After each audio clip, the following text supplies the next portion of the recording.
Hi, I'm Tina Craig, here in New York to talk to a group of fashion insiders as part of the new Skype conversation series. And today we have one very special guest, and with her help, we'll be turning our attention to a subject close to all our hearts, especially my heart, the art of the handbag. Hello everyone, thanks so much for joining me. Thank you. And here we have Victoria Beckham, creative director of Victoria Beckham.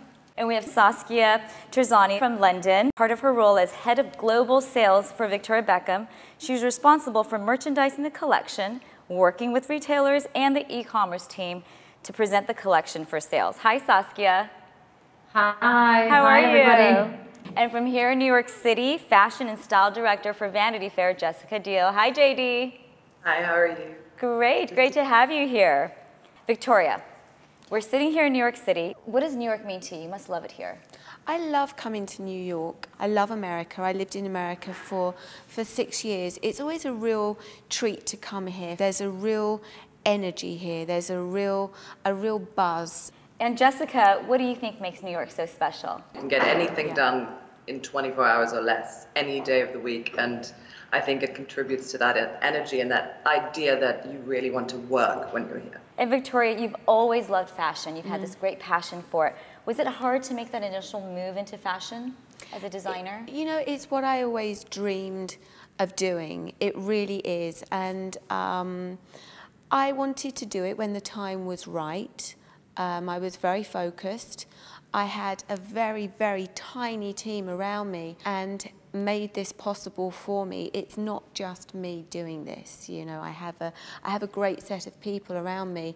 So I was nervous. I was totally aware of people's preconceptions. It wasn't about me, the celebrity. It was about the product. I think everybody's kind of stopped talking the minute they saw the first dress. I mean, you put it on and you just go, oh, wait. This is a fabulous dress. Yeah, you know, I love women. I want to empower women. I want to make women feel confident and sexy and good about themselves. I'm having so much fun. I'm so lucky to have a job that doesn't feel like a job. And you can tell, especially, I love watching your Twitter feed. Yeah. You know, you're working and then you stick a big old bag on your head as a hat. And it's really fun to watch you really there. And I think people really appreciate that. Yeah, you know, when people say, what's the new cool way to carry your bag? It is on your head.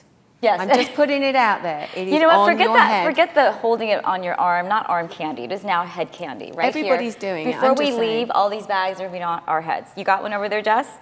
My whole team wears them. So ready for that. Overhead, I would go for. Yes. And you're often photographed carrying one of your own designs and are known for practically inventing new ways of holding a handbag. Shall I show people? Oh yeah, you do. Yeah. Okay, this is how we hold a handbag. This is right. This is how we do it. So, are there any other new ways that you're? Do you know? I mean, I don't know. I mean, I like to play with accessories, and I love to play with fashion. I really do, and I always keep it quite simple, but I love to have fun and try new things. The other thing I love about this bag particularly, this is the Quincy, and Quincy is actually my niece, so it has a little special meaning. For me, what I love about this bag is it looks good, but it's also really practical. You can really fit a lot in this bag. And Jessica, what do you think the secret is to her success? I think the reason I, for one, love them is there's a certain simplicity and functionality and elegance about them without screaming statement bag. And that there's a certain in-the-know feeling about them.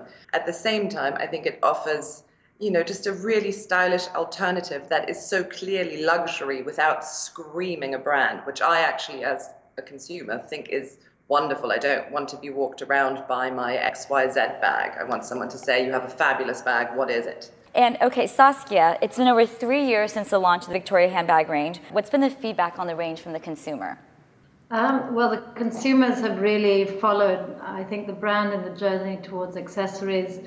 We find that whereas initially they were being bought just as a complement really to the ready-to-wear, now they have entire walls dedicated to them in the major department stores. The customers have really responded to the quality of the bag. Okay, so Victoria, as a fashion designer, where do you get your inspirations and ideas from? You know, it can be different things. I'm so fortunate that though I live in London, I travel a lot, and I can get inspired from so many things. You know, my family inspire me, my kids, my husband, traveling to different countries. You know, I do lots of in-store events with my retail partners all around the world. And I love to get in the fitting rooms with my customer and find out what she wants, what she likes about herself, how she wants to feel. And then I want to add a strong fashion message to that. I also love the fact that with my website, my customer can see my brand through my eyes. Right. Which is a real luxury. I can reach so many territories and people can have a brand experience. And to what degree do the other, because you know, you're a busy mom of 4 children, you're a wife, you're a friend, and you know, how, parts of your life that cross over, that provide inspiration? Yeah, absolutely. And when David uses my phone and he takes a look at my pictures, you know, he's always, you know, quite confused as to why I've taken pictures of what I have. I mean, you can get inspired every day. So my eyes are always open, and I enjoy that. Now, Jessica, quick question for you. What's your quick go-to bag for daily, your favorite? My favorite actually in real life is the Liberty, because I can fit everything in it, and it's actually never ever let me down. I have the Liberty, and we actually chose it as our best tote of 2013 because it's such a simple, chic tote now. And thank you, Jessica. It's a huge compliment from you. Thank you. Appreciate it. So, Victoria, do you remember when and where you got your very first bag? Well, my first bag was actually a Gucci carrier bag that my mother's friend gave me because she knew that I loved designer brands, but I mean, I couldn't have afforded anything. I was at school. I was probably about 11 or 12, and it was actually a plastic bag, and I used to put all of my school books in it and carry it to school proudly. And I remember it was dark green Gucci bag with a gold writing, and it stretched and stretched and stretched, and then the bottom of it fell out. So that was my first bag, designer bag. Designer bag, I love it. Okay guys, this is gonna be fun. This is a quick fire round of questions. We're gonna start with you, Victoria. What 3 things are we guaranteed to find in your own handbag? iPhone, credit card, makeup bag. And okay, Saskia, you? I have passport, wallet, and makeup bag. I don't know why, but I've just got this that I have to always have my passport in case you don't get deported. In case you get deported. And Jessica, 3 things that are in your bag. iPhone charger, credit cards. That's about it. I live for my charger. A spare charger for your iPhone? That's a good one. That is a good one. Yeah, that is. Mine was lip gloss, credit card, iPhone. Never without it. All right, how many bags do you actually own, the truth? I mean, listen, I'm lucky. I can have all the samples. Oh, that's true. And when we have a current collection and the press team have finished photographing it, then I can use Do you have a sister? That. I do have a sister, yeah. Well, you have another one now. When you're done with them, this is where they go, into the sister's closet. But all women like to collect bags, don't they? I mean, there is not a woman alive that does not like a bag. It's the one universal language you can talk about with people. Yeah. And Saskia, how many bags do you own? I've never counted, otherwise my husband's going to have a number to throw back at me and say, well, you've got too many bags, you've got X number, so just don't count. Nobody wants to say. Okay, Jessica, JD. I'm going to go there. It's probably around 100. Yeah, okay. So that, I hope nobody actually heard me say that. I just said it out loud. I think it's around 100, which I don't actually think is that bad. And your next bag is going to be the Quincy. Seriously obsessed. Yeah, no question.